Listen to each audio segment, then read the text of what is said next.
महाराष्ट्राच्या राजकारणात सध्या नारायण राणे यांचे कुटुंब आणि उद्धव ठाकरे यांचे कुटुंब एकमेकांना सतत पाण्यात पाहत असल्याचे स्पष्ट दिसते. एकमेकांचा पाणउतारा करण्याची एकही संधी ही दोन्ही घरांनी सोडत नाहीत, हे आपल्यापैकी प्रत्येकाला लक्षात आले आहे. नमस्कार, मी अधिकराव दिवे पाटील. आपण पाहत आहात Mahai news to the point. एकेकाळी हिंदू हृदय सम्राट शिवसेना प्रमुख बाळासाहेब ठाकरे यांचे अगदी जवळचे म्हणून नारायण राणे यांची जगाला ओळख. त्यांना बाळासाहेबांनी मुख्यमंत्री पदही बहाल केले होते. एवढा गाढ विश्वास, बाळासाहेबांनी जबाबदारी टाकायची आणि नारबाने ती पार पाडायची, असे समीकरण राजकारण्यांना अगदी जवळून अनुभवता आले. पण आता काळ बदललेला आहे. नियतीचे फासे उलटे पडले आहेत. ही दोन्ही घराणी एकमेकांपासून दुरावलेली आहेत.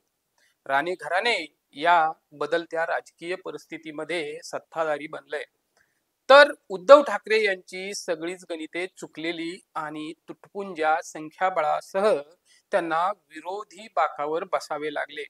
एकेकाळी शिवसेनेमध्ये क्रमांक 2 चे पद असतानाही वारंवार अपमानास्पद वागणूक मिळाल्यामुळे नारायण राणे यांनी शिवसेना सोडली आणि काँग्रेस बरोबर घरोबा करून नंतर हळूच भारतीय जनता पार्टीमध्ये गाठले. सध्या ते स्वतः खासदार आहेत, तर यापूर्वीच्या नरेंद्र मोदींच्या मंत्रिमंडळात ते केंद्रीय मंत्री होते. कोकण किनारपट्टीवर राजकीय दृष्ट्या मोठा दबदबा असणारे राणे कुटुंबीय सध्या चांगलेच फर्मात आहे. धाकटे चिरंजीव नितेश राणे हे मुख्यमंत्री देवेंद्र फडणवीस यांचे अगदी जवळचे असून ते मंत्री सुद्धा आहेत. तर राजकीय जुळणी जमवण्यासाठी मोठे निलेश हे एकनाथ शिंदे यांच्या शिवसेना पक्षातील आमदार आहेत. गेली सुमारे 3 ते 4 वर्षे नितेश चांगले चर्चेत आहेत.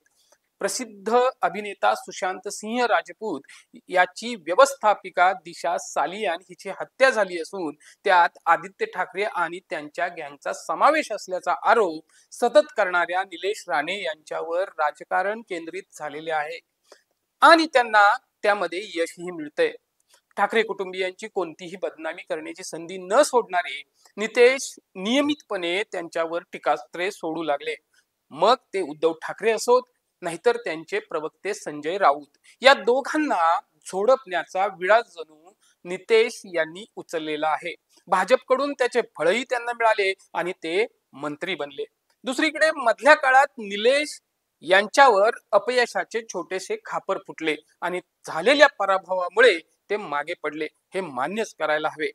पण हे तिन्ही राणे तसूभर सुद्धा कमी पडले नाहीत, हे लक्षात घ्यायला हवं. बाळासाहेबांचा वारसा चालवत असताना उद्धव ठाकरे यांनी वेळोवेळी चालवलेली पावले चुकल्याचे प्रत्येकालाच लक्षात आले असेल. त्यांचा अहमपणा, महत्वाकांक्षा किंवा चुकीचे सल्लागार नेमणे याचा तो परिपाक आहे. भारतीय जनता पक्षाबरोबर युती करून भरघोस मताधिक्याने सत्ता मिळाली असताना 2019 मध्ये त्यांना अवदसा आठवली आणि आयुष्यभर वंदनीय बाळासाहेबांनी ज्या काँग्रेसला आणि शरद पवार यांना विरोध केला, त्यांच्याशी हात मिळवणी करून उद्धव ठाकरे यांनी मुख्यमंत्री पद मिळवले.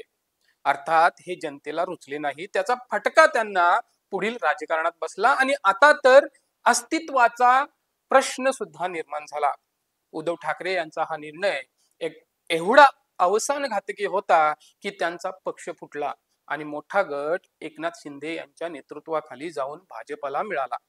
हतबल उद्धव ठाकरे तेच आरोप करत बसले आणि संजय राऊत, सुषमा अंधारे यांच्यासारख्या प्रवक्त्यांमुळे बुडत्याचा पाय नेहमी खोलातच गेला.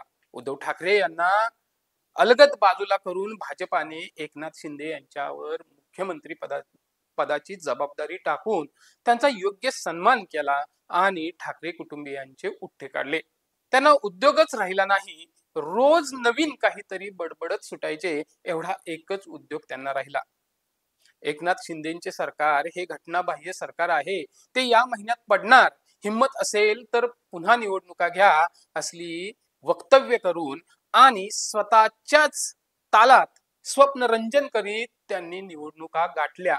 पण मतदारांनी त्यांना एवढे झिडकारले की विरोधी पक्षनेता होण्या इतपत सुद्धा त्यांच्याकडे संख्याबळ शिल्लक ठेवले नाही. ही सर्व पार्श्वभूमी सांगण्याचे कारण एवढेच की बदलत्या राजकारणात उद्धव ठाकरे आणि आदित्य ठाकरे यांच्या राजकारणाला उतरती काळा लागली. राणे कुटुंबीय मात्र रोज रोज उत्तुंग भराऱ्या घेत आहे. उद्धव ठाकरे विधान परिषदेचे आमदार आहेत. त्यांनी विधानसभा निवडणूक लढवलेली असती तर कदाचित मतदानावर सकारात्मक परिणाम होऊन त्यांच्या जागा वाढल्या असत्या. 30 जागा मिळाल्या असत्या तर कदाचित विधानसभेत अधिकृत विरोधी पक्षनेता हे पदही मिळू शकले असते. काँग्रेसची जी मानसिकता आहे ती आता त्यांच्या गटाची झाली आहे. केंद्रात काँग्रेसने जेव्हा अधिकृत विरोधी पक्षनेता पद म्हणजे घटनात्मक पद मिळाले असते असे बघितले तेव्हा राहुल गांधी यांना त्या पदावर बसवले. इकडे महाराष्ट्रामध्ये उद्धव ठाकरे यांचे विधानसभेत नेते म्हणून भास्कर जाधव यांना नेमण्यात आले, पण अधिवेशन संपत आले तरी त्यांना मान्यता मिळालेली नाही. उद्धव ठाकरे यांचे पुत्र आदित्य यांना त्यांची विधानसभेची पहिली निवडणूक बरीच सोपी गेली. दुसऱ्या निवडणुकीत त्यांची दमछाक झाली. घराण्याच्या वलयाचा त्यांना फायदा झाला आणि आता निदान माध्यमांमध्ये ते महत्वाचे नेते बनले जातात. पण प्रभावी नेता म्हणून त्यांना बरीच मजल मारायची आहे. आदित्य यांच्या पुढे आव्हाने आहेत. जनाधार गमावलेला पक्ष त्यांना पुन्हा उभा करायचा आहे.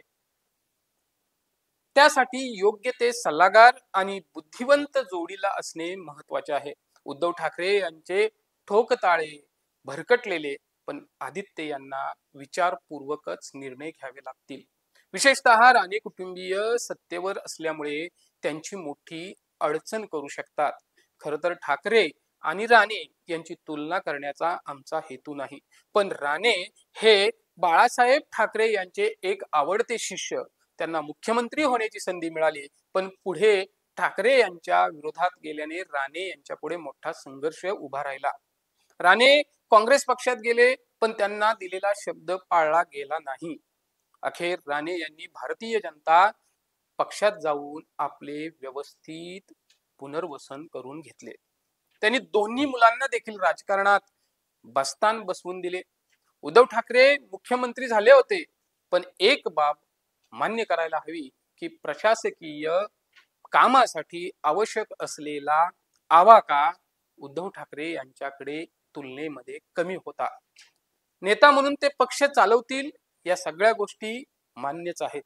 त्या तुलनेत मुख्यमंत्री, विरोधी पक्षनेता, केंद्रीय मंत्री म्हणून नारायण राणे यांचे योगदान लक्षवेधी राहिले आहे. राणे यांना बराच प्रतिकूल काळ काही वर्षे अनुभवावा लागला. स्वतः आणि मुलांना निवडणुकीत पराभूत देखील व्हावे लागले, पण इतके होऊनही राणे स्वतः लोकसभेवर निवडून गेले आणि दोनही मुलांना त्यांनी विधानसभा निवडणुकीत विजय मिळवून दिला. ही वस्तुस्थिती आहे. पण दुसऱ्या बाजूला ठाकरे यांना असलेला अनुकूल काळ आता कमी झालाय. उलट राणे यांचे धाकटे पुत्र एक कणखर नेता म्हणून पुढे येत आहेत. कोकणात राणे यांच्यामुळे भाजपला पाय रोवणे अधिक सोपे झाले, हे मान्य करावे लागेल. उलट ठाकरेंनी भाजपाशी पंगा घेऊन आपली वाटचाल आपणच बरीच अवघड करून ठेवलेली आहे, असे सध्या तरी चित्र आहे. ठाकरे राणे यांच्या राजकीय सत्ता संघर्षाबाबत आपल्या प्रतिक्रिया काय आहेत हे आम्हाला नक्की कमेंटमध्ये कळवा. पुन्हा भेटूया नवा मुद्दा घेऊन Maha E news to the point मध्ये. तोपर्यंत धन्यवाद.